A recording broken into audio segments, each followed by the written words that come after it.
Okay, we are back. We are starting for exam 2. We're still on chapter 15. We just finished the postpartum adaptations, and now we are on chapter 15, lactation. So let's go ahead and get started.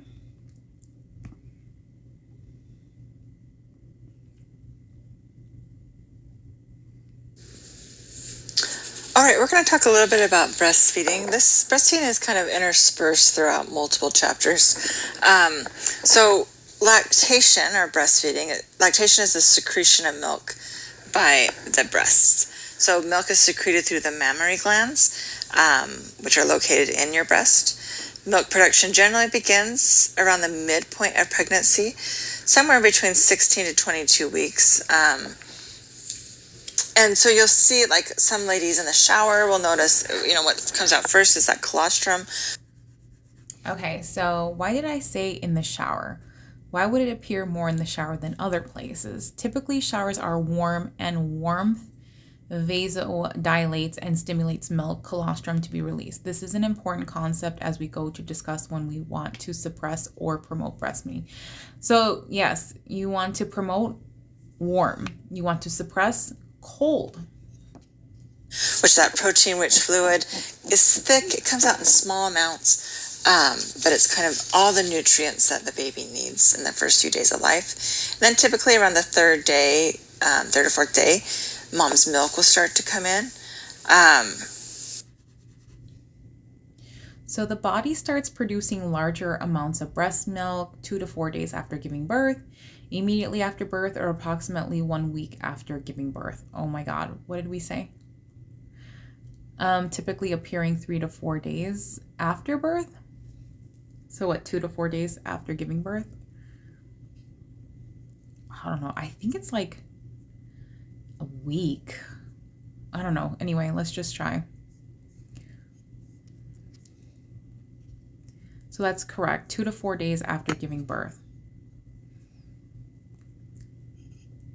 I'm gonna move my face.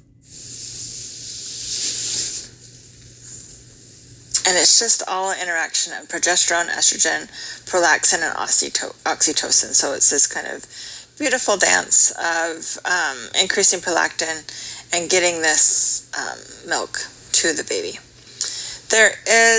Your book talks about this breast call process. Let me see if I can pull it up here.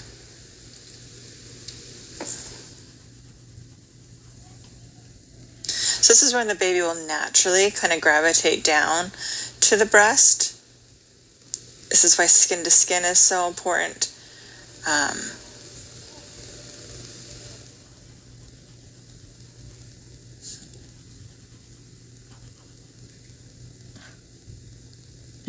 He's just trying to get there. It's kind of innate in them to want to feed and to find the mom's breast and nipple.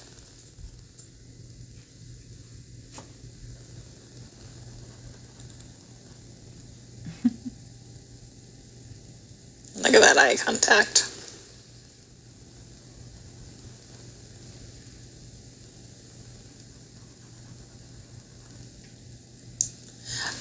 So that's kind of it.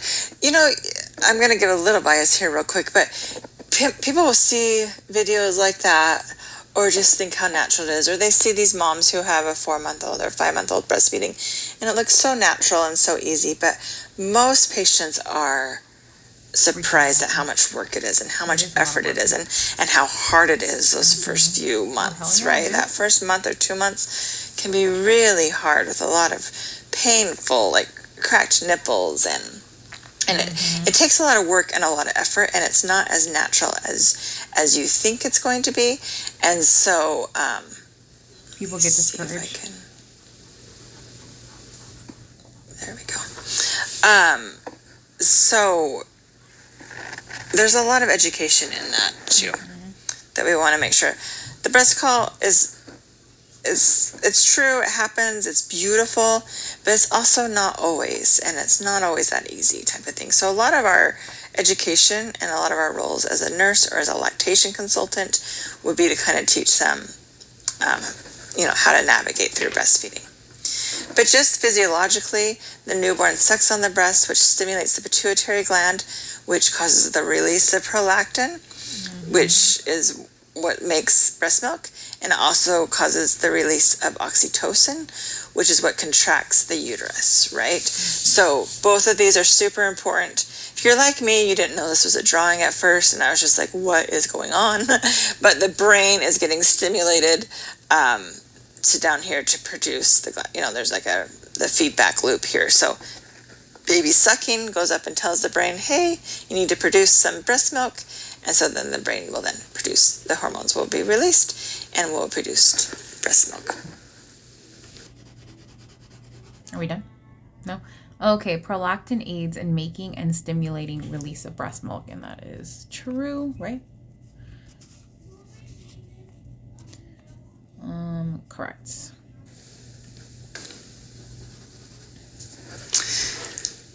So one thing that we're trying to avoid would be engorgement.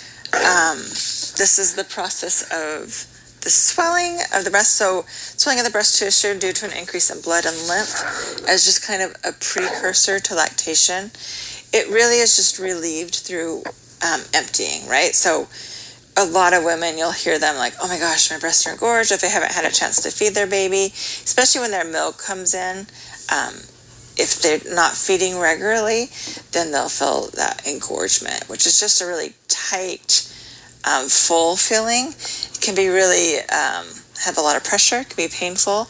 And so one way to get rid of it, especially if you're not breastfeeding, but if you're having them, between feedings, is warm showers and a warm compress before feeding.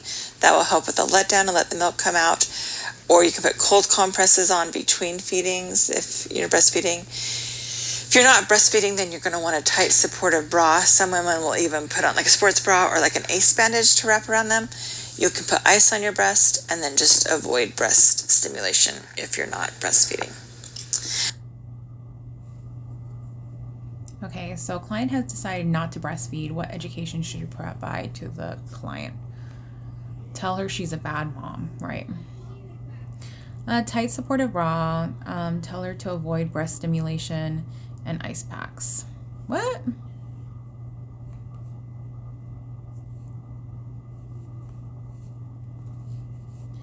I can't even do more.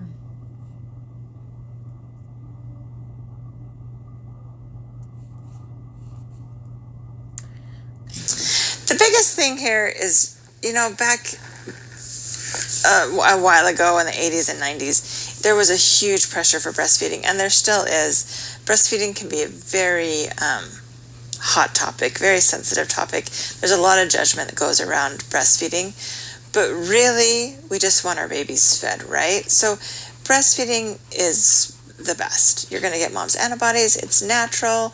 It's perfect for the baby, but bottle feeding is just as great too. So fed is best. I feel like I've talked about this, so I'm going to stop. But you just want to make sure that your job is to teach them how to breastfeed, to educate them on breastfeeding, and to teach them how to take care of their breast, right? If they're not going to breastfeed, and to kind of go through that. Okay. So mastitis should be discussed here. Mastitis is an inflammation of breast tissue, usually caused by an infection. It is most common in breastfeeding clients. Mastitis can develop due to sore or cracked nipples, latch problems, plugged ducts, and or breasts regularly becoming overly full. So the treatment you want to promote is to promote milk flow, not suppress it, by gently massaging the breast, trying to unclog the milk ducts. This is best done in a warm shower or bath to promote circulation, breastfeeding regularly, drinking plenty of fluids, using different breastfeeding positions, alternating which breast you offer first, wearing a bra that isn't too tight, and antibiotics can be prescribed for treatment also, and NSAIDs can also provide pain relief. I guess you can still feed mamas. I mean, can you, hold on, give me a second. Can you feed baby with mastitis? Okay, hold on one second. Yes, you can and should continue to feed your baby if you have mastitis. Breastfeeding is actually encouraged as it helps clear the infection and it's safe for your baby. Even though it might be painful, it is necessary. You can try expressing some milk from the affected breast before feeding to ease discomfort. Okay. And then ovulation. This is just a return. So there's an interplay of hormones going on in non-lactating women. Menstruation could occur 7 to 9 weeks after birth. And then in lactating women, it usually prolongs menstruation. And so it can be anywhere as long as you're breastfeeding exclusively. Well, even just as long as you're breastfeeding, it can be anywhere from 2 to 18 months before your menstruation returns. But some women, if you've learned anything, just know that you can still get pregnant even if you're breastfeeding. It's happened to plenty of women who thought they're not having their period, and so they don't need to have birth control. But that is false. You definitely need birth control whether you're breastfeeding or not. Are we almost done? Yeah, we're done. Okay, we actually did it in a good amount of time.